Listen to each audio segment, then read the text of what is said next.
বর্তমান বিশ্বে ইসলাম বিদ্বেষের কোনো স্থান নেই। জাতিসংঘের ৮০তম সাধারণ পরিষদের অধিবেশনে দাঁড়িয়ে বিশ্ব মুসলিম উম্মার পক্ষে এমন দৃঢ় কণ্ঠস্বর তোলেন বাংলাদেশের প্রধান উপদেষ্টা ডক্টর মোহাম্মদ ইউনূস। শুধু তাই নয়, পূর্ব জেরুজালেমকে রাজধানী করে স্বাধীন ফিলিস্তিনের জোর দাবি জানিয়ে ইসরায়েলের বিরুদ্ধেও কড়া বার্তা দেন তিনি। আরও জানাচ্ছেন আরিফ হাসান। আসসালামু আলাইকুম রহমতুল্লাহ বারাকাতুহু। মাননীয় সভাপতি, আজ আমি সতর্ক করছি, একবিংশ শতাব্দীতে বিদেশিদের প্রতি বিদ্বেষ বা ইসলাম বিদ্বেষীদের কোনো স্থান নেই।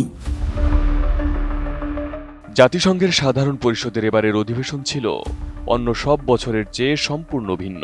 এই অধিবেশনে মজলুম ফিলিস্তিনিদের পক্ষে একযোগে দাঁড়িয়ে গেছে বিশ্বের বড় বড় শক্তিগুলো। এমনকি শুক্রবার অধিবেশনের মঞ্চে দখলদার ইসরায়েলি শাসককে তীব্র অপমানের শিকার হতে হয়।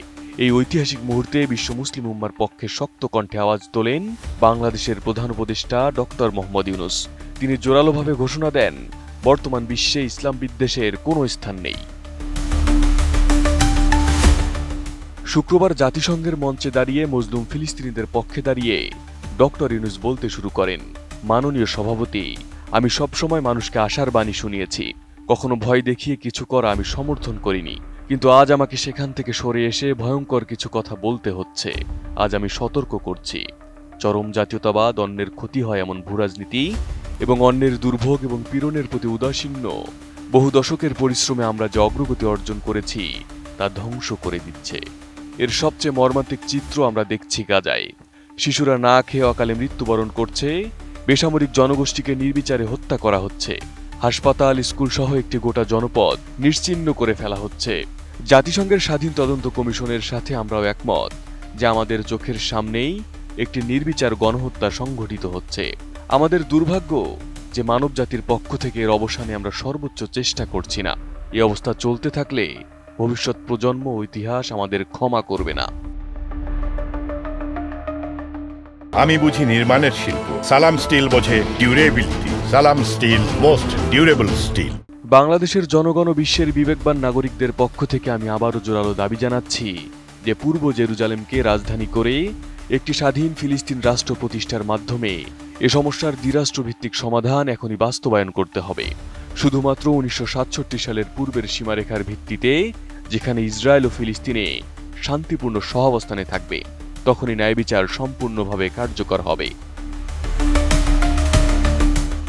মাননীয় সভাপতি, বাংলাদেশে আমরা বিশ্বাস করি যে আমাদের একটি শান্তির সংস্কৃতি গড়ে তুলতে হবে, যেখানে সর্বস্তরে সহনশীলতা, অহিংসা, সংলাপ ও সহযোগিতার মূল্যবোধ প্রতিষ্ঠা করা হবে। গত ৩.৫ দশক ধরে জাতিসংঘের শান্তিরক্ষা কার্যক্রমে অন্যতম শীর্ষ শান্তিরক্ষী প্রেরণকারী দেশ হিসেবে আমাদের অংশগ্রহণ বৈশ্বিক শান্তি ও নিরাপত্তার প্রতি আমাদের নিরবিচ্ছিন্ন অঙ্গীকারের এক বাস্তব প্রমাণ। এমনকি এই মুহূর্তে প্রায় ৬,০০০ বাংলাদেশি শান্তিরক্ষী বিশ্বের সবচেয়ে সংঘাতপূর্ণ অঞ্চলগুলোতে জাতিসংঘের আওতায় দায়িত্ব পালন করছেন এবং আজ পর্যন্ত মোট ১৬৮ জন বাংলাদেশি শান্তিরক্ষী তাদের দায়িত্ব পালনকালে শহীদ হয়েছেন। ডক্টর ইউনূস উল্লেখ করেন, একাধিক গবেষণায় একথা বারবার প্রমাণিত হয়েছে যে জাতিসংঘের শান্তিরক্ষা কার্যক্রম অন্য যে কোনো একপাক্ষিক শান্তিরক্ষা উদ্যোগের তুলনায় অধিক টেকসই ও কার্যকর। তাই বিশ্বের শান্তিরক্ষাকারী কার্যক্রমের ধারাবাহিকতা ও কার্যকারিতা রক্ষায় আমরা জাতিসংঘের শান্তিরক্ষা অভিযানের জন্য স্পষ্ট ও বাস্তবসম্মত ম্যান্ডেট ও পর্যাপ্ত বাজেট বরাদ্দ করার দাবি জানাই।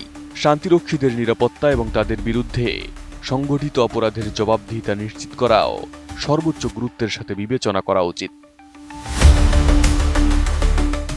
ডক্টর ইউনূস বলেন, দেশ এবং আন্তর্জাতিক পরিসরে বহুভাষিকতাকে বাংলাদেশ সক্রিয়ভাবে উৎসাহিত করে, কারণ আমরা বিশ্বাস করি যে ভাষাগত সাংস্কৃতিক বৈচিত্র্য পারস্পরিক বোঝাপড়াকে আরো গভীর করে তোলে। একবিংশ শতাব্দীতে কোনো সমাজেই ঘৃণা, অসহিংসতা, বর্ণবাদ, বিদেশিদের প্রতি বিদ্বেষ বা ইসলাম বিদ্বেষের কোনো স্থান নেই। Arif Hasan, ATN news.